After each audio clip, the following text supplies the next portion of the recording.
Beth Wooster. I'm the ESSA Federal Programs Administrator, and we are nearing the end of our sessions. We've got just a couple more sessions that we're offering. So these are the different dates and times. We got 2 more on Wednesday. So if you need to come back after you get started, you're welcome to join us at any time. So we're just going to run through a few things. I'm not going to read this to you, but we're going to run through some of the basic things. And then after the Title I portion, we're going to do a breakout for those people that are only keeping their Title I funds or moving other funds to Title I and only have to do that part of the grant. If you want to get started on it, then we'll offer breakout rooms then, and you won't have to sit through the rest, but you're welcome to sit through the whole thing if you want to. So I'm going to have, we have a survey. So the way we're keeping track of who's attending and whether this is useful or not is this little survey. So it is in the chat. There's a link to it, and it's just basically some radio buttons and putting in your name. So that's kind of our sign-in sheet for today. If you could complete that quickly, we'd appreciate it. While you're working on that, we're going to go ahead and talk about the different reviewers and which ESUs they are working with this year. And before I have Dottie start, I'm going to have Rhonda introduce herself so I don't miss her, because she's kind of our person that keeps everything together. So Rhonda, can you introduce yourself quick?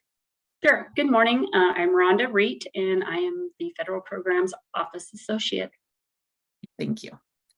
All right, Dottie.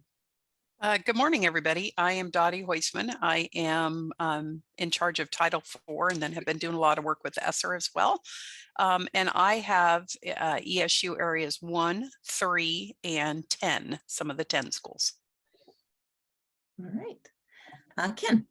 Yeah, I'm Ken Howard. I'm the State Homeless Student Liaison, and I work with 2, 7, and 16 this year. Thanks. Allison.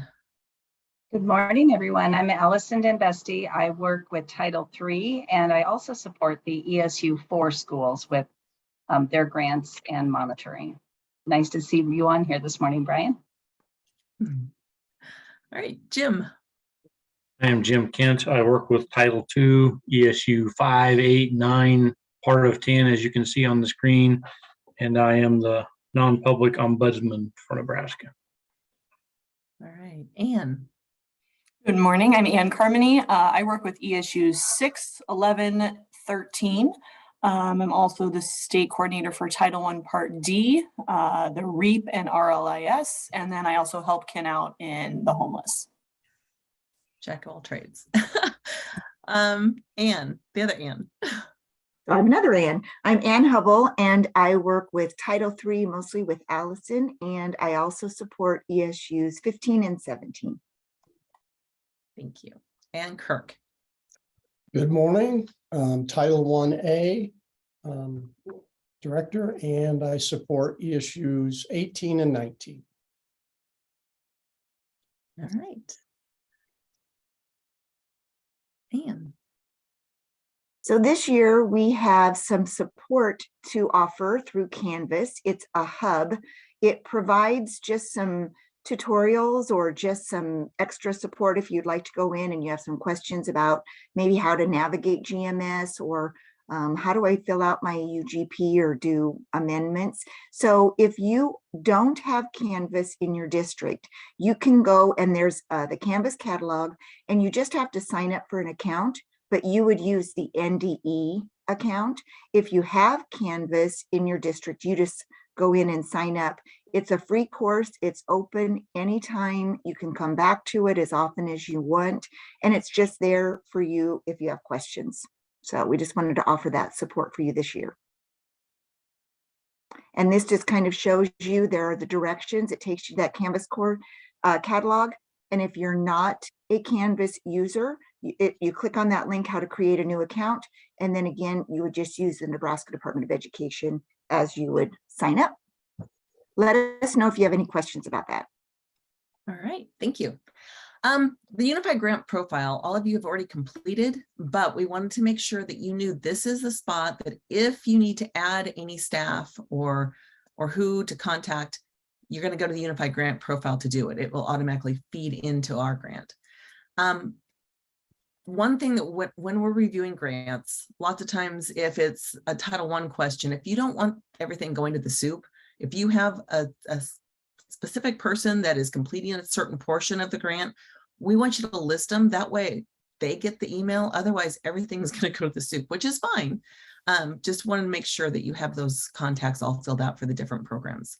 The homeless contact, also the homeless liaison, if you have somebody else that will be responsible for taking the course and representing your district, that person needs to be listed. Otherwise, it falls on the superintendent. And we have to publish that list every year. So just wanted to make sure that gets completed. Another thing that was new this year in the Unified Grant Profile is the indirect cost rates. That's where you will say, yes, I'm using indirect costs, or no, I'm not. If you say yes, you have to take indirect costs on all of your federal and state grants. We're working right now, you've all got the new rates, and we were working yesterday to get the new rates into the system. If they weren't there, if they aren't there yet, they will be hopefully today. And if the amount that is there that you want to take is more than what you want to take throughout all your grants, we have to have you contact Bryce Wilson's office to have that amount lowered if you're not wanting to take your full amount. So something a little different than what we've done in the past. But we also found out with our federal monitoring, we have to make sure that we're consistent in all federal grants or taking that if you're taking indirect costs. All right, when you get into our grant, the first page you want to check is your allocations page. So this is going to show you what you have in the different grants. If you're wanting to transfer funds, if you don't want to keep your funds in Title IV or Title II and you want to transfer them to either Title I or to Title either to 4 or to 2, you do it on this page. And the way you do it is you would put the amount, like for example, on Title II, they have 106,000 in this example. If you were going to move that, you would move that whole amount, for example, to Title I, you would put it in the Title II column and you would just put the 106,928. It's an all or nothing. So you either have to transfer all of it or you leave it where it is. So, and if there's any carryover, that would also have to be transferred at a later time. So just wanted you to be aware of that's where that page is for. Hey, then on our goals and needs page, it's changed. It doesn't quite look the same as it did in the past. The very first question is going to be tied to your district's continuous improvement plan. We want you to briefly tell us what your continuous improvement plan is. So it's just a focus on what your district is working on district-wide, because we really want what you're doing with your title grants to also support that. The second question is whether you have CSI, TSI, or ATSI schools. Now, at this point, we're still going off the list from 5 years ago. So new schools will be named by hopefully the end of September is the plan. And so at this point, if you have any in the previous years, you'll fill this out. Then on an amendment, we may have you switch it because we don't know who at this point is going to be named for those. So I just wanted you to know that we're going off of the old data. Then on the goals and needs, instead of using the AQuest tenets like we've had in the past, we have you actually just writing what you are doing with the grant, what your focus will be. So if you have funds in Title I and Title II, for example, you're going to check the Title I button behind public and the Title II button behind public. If you also had non-public and they're participating, you would click those buttons. Then a text box is going to open up underneath, and that's where you're going to type right in what you're going to be doing with your funds.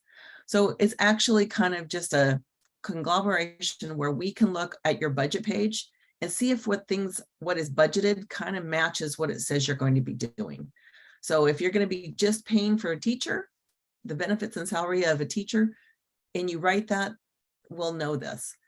In Title II, if you are going to do professional development, and then the budget says you're doing class size reduction, we're going to say, wait a second, that doesn't match. So we want to make sure that what you're typing makes sense. On the non-public piece, there's just one box for all of your title grants for the non-public. So on this example, we put Title I in a colon and then briefly said what what they're planning on doing in Title I, and then Title II, and briefly say what they're doing in Title II. If you are transferring funds and the non-public said they wanted to participate, you will need to upload an email notification that you let the non-public know that you're transferring the funds. They don't have to agree with it, but they do have to be notified. So that's what that upload spot is for, just in case you decide you're transferring your Title IV funds, but the non-public said they wanted to participate in Title IV, you're going to have something there, or we're going to have to send it back for you to get that. Okay. This is Kirk. Yeah. Okay, so you've left up there in the upper right-hand corner of GMS, you've left ESSA and you've toggled and selected Title I 6200. And we are on the program information page, and there's 2 pages. So on this first page, there's 3 parts to question 1. Please tell us whether you're targeted school-wide or you're running a combination. In the middle there, we're asking for you to list the grades served in your elementary, middle, high school that you're using federal funds with.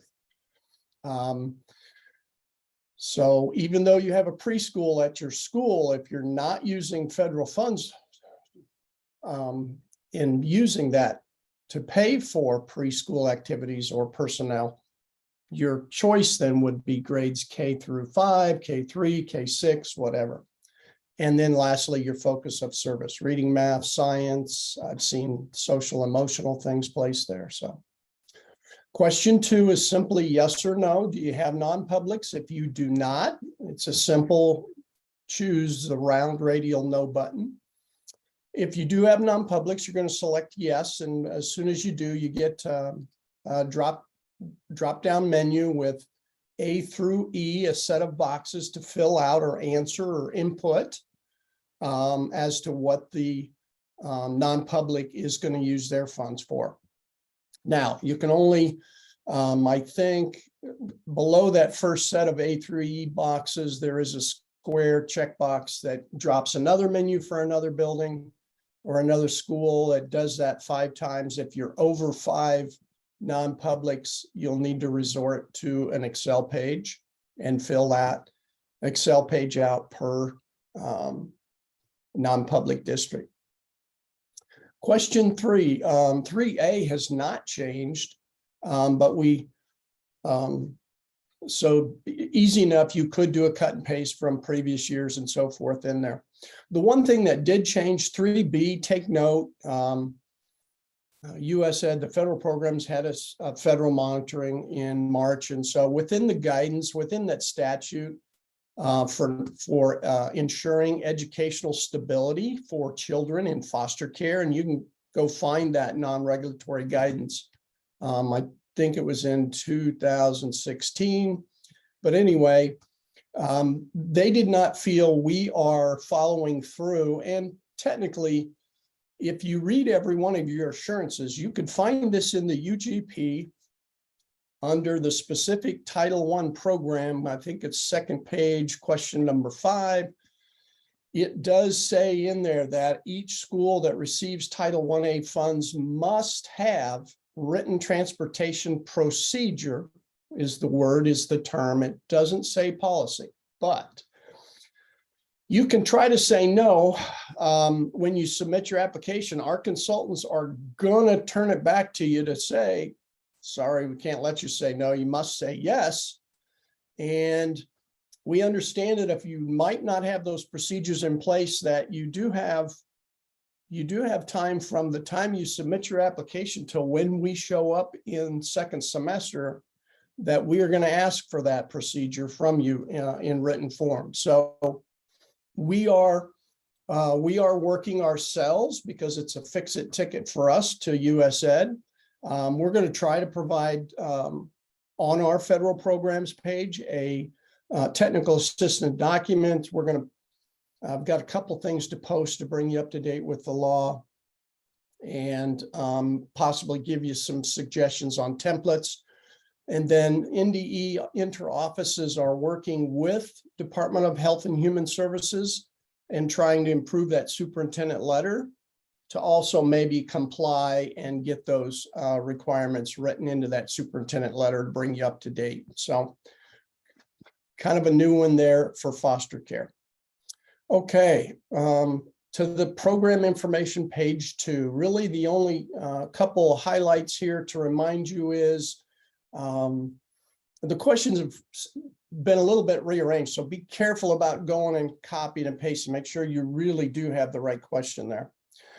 So scroll down, number 5, question 5 and 6. We want to really make sure, again, these were things pushed down to us from USAID and cleaning things up. So question 5 is identifying and addressing disparities with low-income kids that are taught by ineffective, inexperienced, or out-of-field teachers. Now, generally, we've tried, and made the determination, well, my teacher's on a probationary or a temporary contract, and they're working to get the right and correct endorsement, but they are certified in Nebraska. Well, we need to see you in question 5 really describe almost a what if scenario for you, in that you need to describe what you're doing for your ineffective, your inexperienced, and or your out of field teachers. So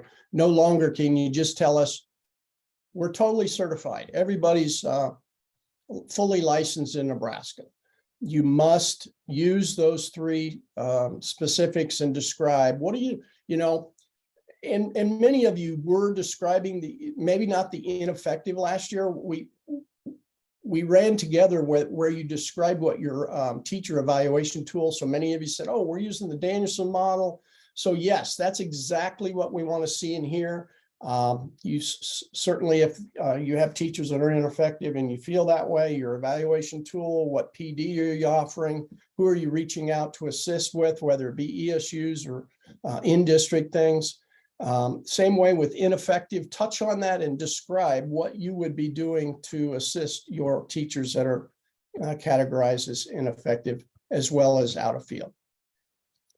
Question 6 is the one on parent-family engagement. And so again, we want you to look at this question really and maybe at a 10,000 foot view. Don't just answer to say, well, for Title I, we do the annual parent meeting for parents, and we have our Title I teachers sit in at PT conferences. Not a good answer. We need more details.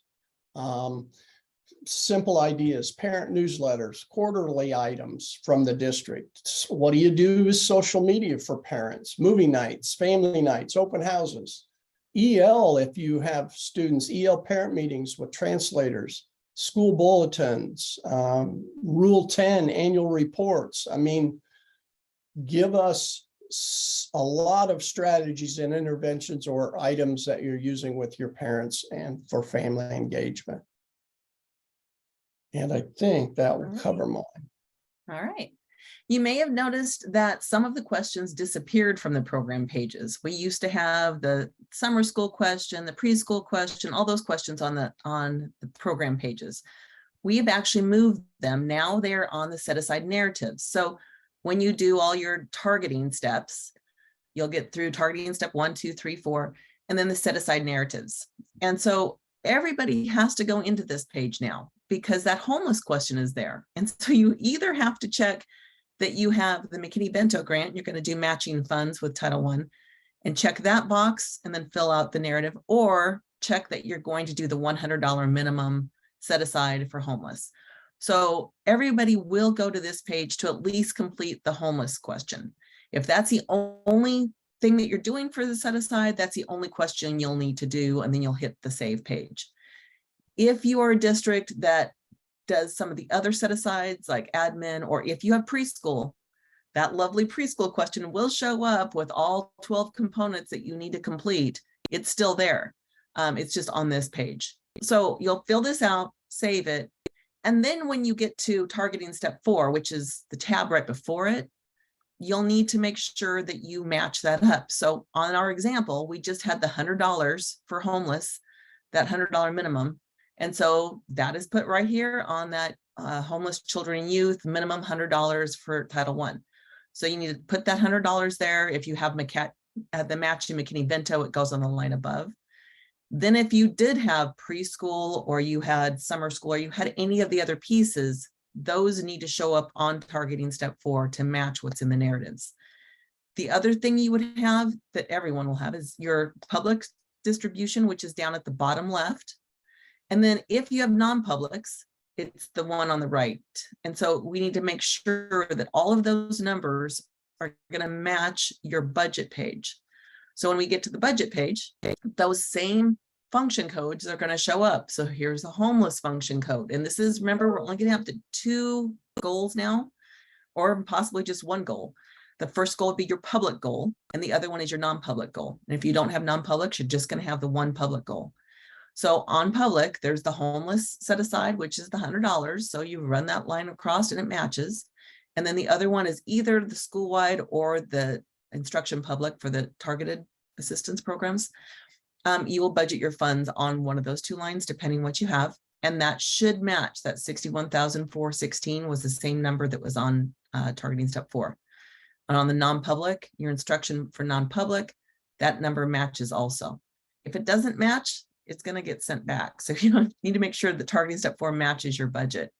The other thing that we check that it often gets sent back for is if you have money budgeted in the 100s. Now, if you're school-wide, you don't have to list staff, but if you are targeted or you have any of the set-asides, that amount has to match what's in the staff pages. It's just the 100s. Don't worry about the salaries on staff pages. So on the staff pages, you have the instruction staff page and the non-instruction staff page. And you'll just, for our example, that it was school-wide that they had, so they wouldn't list their school-wide staff, but they did have non-public staff. So you would want to list your non-public staff, and then the amount on the far right side would match, or at least it's going to tally. If you have more than 1 person, it'll tally at the bottom. That amount needs to match what is in the 100s column for everything but school-wide.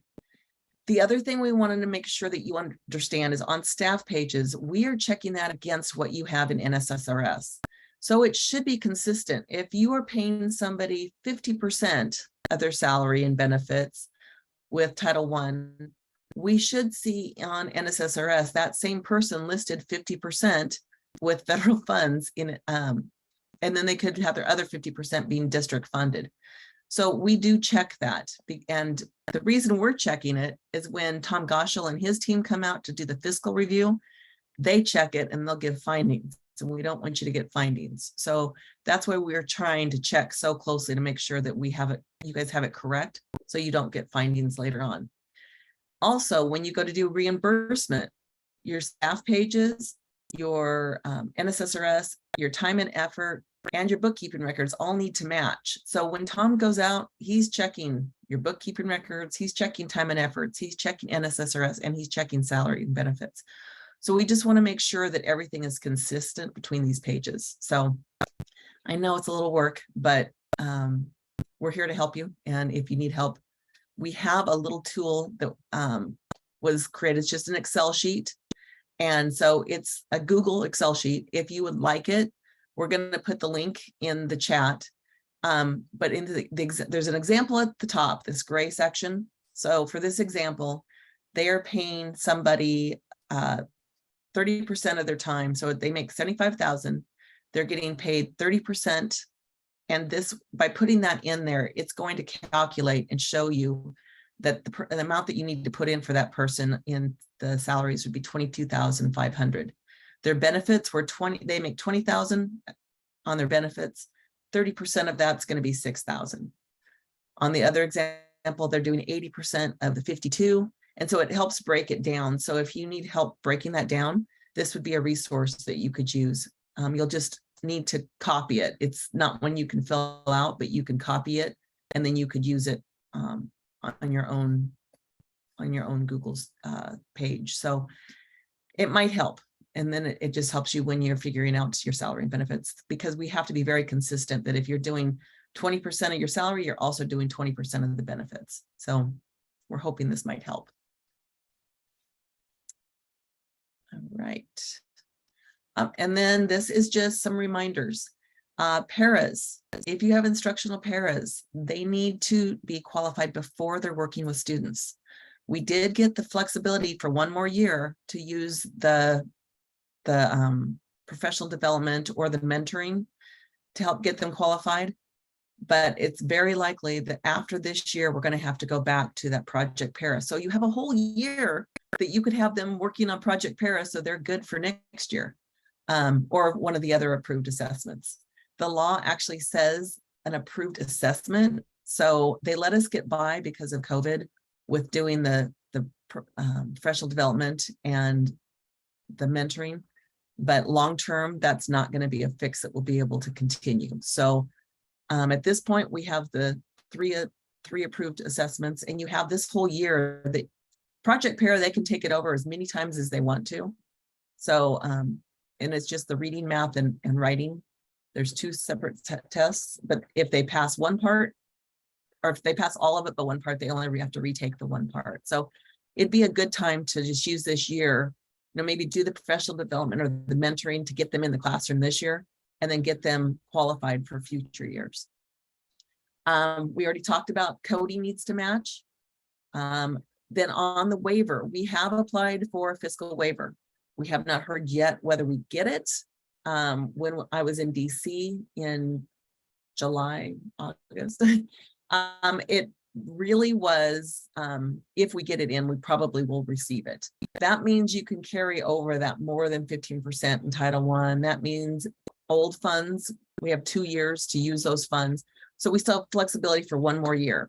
The bad thing is it counts as your Title I waiver. So if you were to carry over more than 15% this year in Title I or in the past 2 years, then next year when we don't have the waiver, you're not gonna be able to carry over more than that 15%. So we really want you to use your funds this year to make sure that you don't lose funds in the future, because the feel that we got is this will be the last year.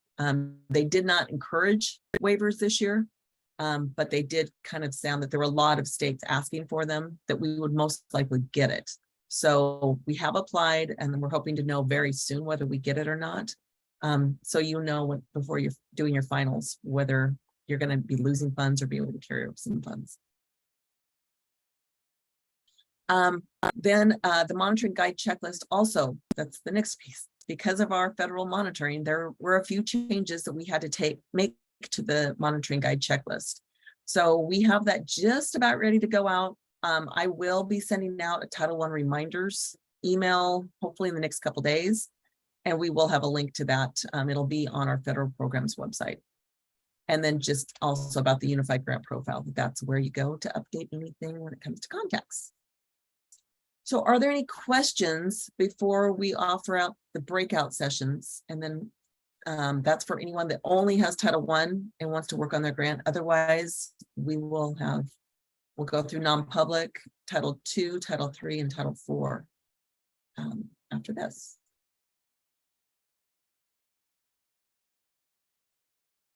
All right, if there are no questions, we have a few people that will go to breakout rooms. So Kirk is available, Ken is available, Ann Carmody is available, and I am available. So if you hit the breakout button at the bottom, you'd want to choose either Ann Carmody, Ken, Kirk, or me. And then Dottie and Jim and Allison and Ann will stay on for the next part.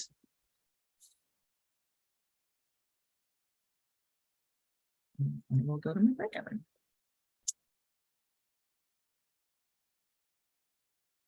Right, Ken or Jim, your turn.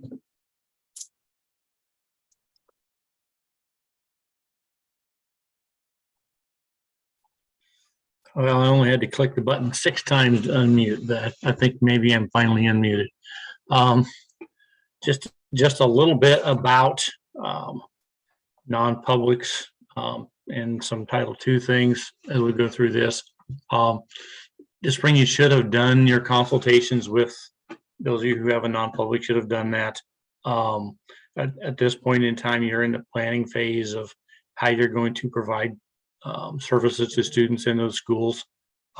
Please know that when you go into the consultation, it's a collaborative effort between you and the non-public schools. Do not make decisions before you talk to them. And certainly don't, tell them you've made those decisions. Have a consultation, have a conversation, work towards the goals that you need to have that are best for kids. On the next slide, just a little bit about equitable services in non-public schools are always targeted. They don't have the same flexibility to work with students in a school-wide atmosphere like public schools do. Remember that services are to be provided to eligible students, and the eligibility only deals with their academic standing, not with their free and reduced standing, but only the students who are greatest need. So it's not 5 minutes or 2 minutes of services for everybody in the school. It's half hour of services for the kids who are have the greatest need. The Title I support must be provided by a appropriately licensed teacher. So you cannot send a para over there and have them do all of the, provide all of the services. As an LEA, you maintain responsibility for all the services, all the resources. It is your program. And also you need to make sure all of the secular, neutral, non-ideological things are met as you go through that process. On the next slide, we will talk a little bit about Title II. Title II for professional development, and this is the non-public piece. Title II non-public schools can only use the funds for professional development. They can't use them for class size reduction. They can't use them for some of the other things, but they can use them for professional development.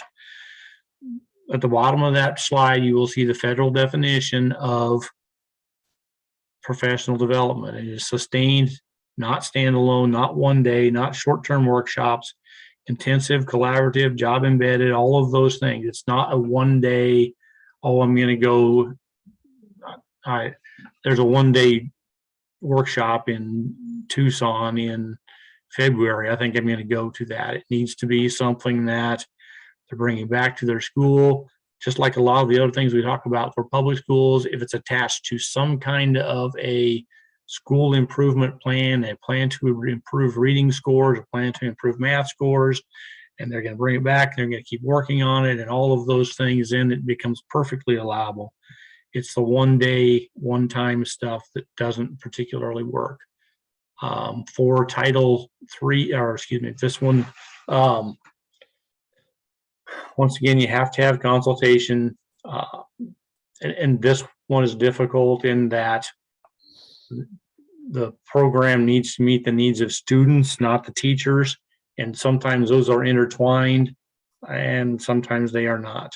Again, in this instance, and as in Title IV and Title I, the public school maintains use of control of the funds. Anything you buy is public schools. You can't pay the non-public school directly. You pay consultants, you pay registrations, you reimburse individual teachers, but you cannot reimburse the non-public school. If you go to the next slide, I think. Equitable services in Title IV. Most non-public schools, and I need to change this slide probably a little bit more. I had some bad information. We started these presentations, but really for Title IV, it's the entire allocation given to the non-public school that has to meet the percentages.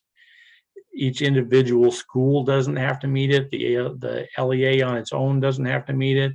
The non-public on its own doesn't have to meet it, but the total spending in Title IV has to meet the requirements for either the slide I have here, which is the below $30,000 allocation, or the other group, which I didn't include that slide, for the above 30,000 allocations. There's no requirement that individual buildings meet that. Just the entirety of the Title IV-A grant has to meet that threshold. So I can answer questions on that if I need to later too. But remember, these are the things you can use Title IV money for. And with all of these programs, supplement, not supplant, is in effect. Things have still, even in non-public schools, have to be beyond and above things that they would normally provide. and they can't be things that are required of a school to open its doors. If you're paying for things that are required to open your doors, that's not supplementing. On the Title IIA section of the grant, if you're using for class size reduction, we have included this box on this year's grant. You have up to 5 teachers that you can do this with, otherwise you'll have to attach. And each of those boxes are required: the name of the teacher, the name of the building, the grade level, and the class size achieved. Remember, the class size achieved has to be under 18, not 18 or under 18. So 17 is the target for class size reduction ratio in the classroom. Also on Title II, if you have a non-public within your boundaries, those are the schools that are eligible to be served, but with your Title II funds, and you'll have to provide these answers to these questions, much like we talked about in Title I. List the schools as you can and the things you're going to provide. If it's too many and you can't fit it in the character limit, you can't attach a document. And then originally, or last year and before that, in Title IIA, we had this list of 21 things or whatever that you could select that you are going to use your Title I fund or Title II funds for. We've tried to shorten that. So the 4 overall goals of Title I are in here, and underneath those you will also find each of the allowable uses. You don't have to select all of them. You don't get bonus points or get more money for selecting a lot of boxes. So just select the ones that fit what it is you're going to spend your money on, and then move on. You only have to select from 1 through 4, and then you have to select one of the sub-grants underneath that. And then this here shows you where to find the class size reduction box. It's in the first section, and at the bottom for your class size reduction teachers. We already did Title III. Way to go, Allison. Oh, sorry. Any questions on Title II or non-public stuff before I mute myself again? All yours, Allison. Thank you, Jim. Okay, I'm going to jump in really quickly with Title III. The look of the pages has changed just a little bit. As with our other grants, we tried to simplify them. The first page will just ask you to select which type of program or programs, you can have more than one, you operate in your district. The second question is really important because it asks you to describe the core language instruction service that is funded by your local dollars or state dollars. Remember, Title III is supplemental to that which is required by federal law and state law. And so Title III dollars are supplemental, which means you need to have a core language instructional program that you're funding with dollars other than Title III dollars. So you would briefly describe that. Next slide, please. These are the allowable uses of Title III. Similar to Title IIA, you could check as many as are applicable. We tend to sort of suggest that keep it simple. If you're not doing these things, don't check them. There are 3 required uses, and those are listed on the next page.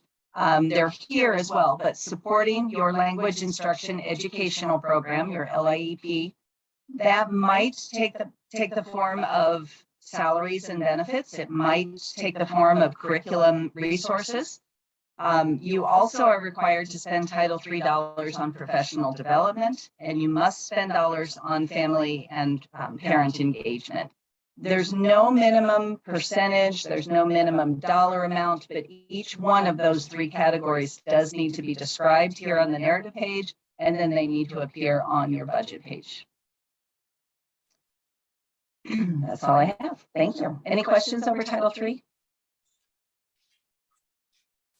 Okay, let's move on. Okay, I'll go ahead and wrap us up with Title IV. So Title IV, the program information page looks like it has in the past, so no changes there.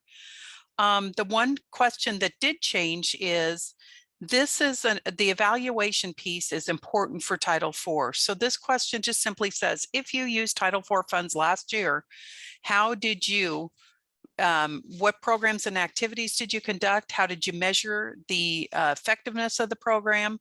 And how are you going to continue to improve the activities in the future? So it's really that evaluation piece. If you didn't use Title IV last year, you can put NA in the box. Otherwise, you need to address these three components in that answer. The allowable uses page looks, sorry, I got a little happy there, little forward happy.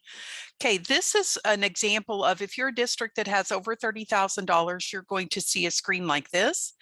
And earlier, Jim had made the comment that the public allocation. So remember, this is the public allocation, but within that public allocation, you might have the non-public that gets so much. So let's pretend that in this case, the non-public gets $5,000. That means that when you go to do your percentages of the 2020 and a percentage in effective use of technology, it has to meet the 2020 requirement. And it's a combined amount. So if well-rounded, if you use 20% and well-rounded and down for the public, and down here, the non-public doesn't use any and well-rounded, they just want to do safe and healthy. As long as you hit your 20% mark, you're going to be able to move this forward and get it approved. You'll also note that if you're a district that gets under $30,000 in Title IV, you're going to have a different message here. But again, the percentages still would matter for the non-public and the public together. And then Title 4A, we've changed it to look a lot like Title 2A. So again, it's just mark. If you're going to use it in well-rounded, what are you going to use? What areas? If you're going to use it in safe and healthy, what areas will you use? And if it's not listed, you'll just do other and give your answer. And then effective use of technology is the same way. Remember, Jim said earlier, you don't get bonus points. You don't get more money for the more you pick. It's like, pick what you're going to use the money for. We know that you're probably doing a ton of these activities, but what is the funding actually going for? And so that wraps up Title IV. Like I said, not a lot of changes, just that evaluation piece, and then understanding the percentages, and then choosing what you're using the funds for. And that actually, yes, Diane. Can I ask you, Dottie? I'm Absolutely. new to this role, so I have a question about the funds in, say, Title IV. Career and technical ed was one of the questions. Does the Title I funds, can they only be spent on the school-wide program buildings? And does that also then apply to Title IV funds also? That's a fantastic question, Diane. Title I is the only one that would be for school-wide. Title II, Title III, Title IV would all be district-wide. Okay. So it can go K-12 for everyone in the district. That's an awesome question. Okay, because thank you. I had heard that ESSA as a whole had to just stay with the Title I buildings, but that is great news. Thank you. You bet. So yeah, when you do that PD, we're hoping you're doing PD in Title II for all teachers, not just those school-wide. But if you're doing PD in Title I and using your dollars for professional development in Title I, it could only go towards those Title I buildings. Right. Thank you. You bet. Okay, so we're going to go ahead and we'll do breakouts. So if you need to be put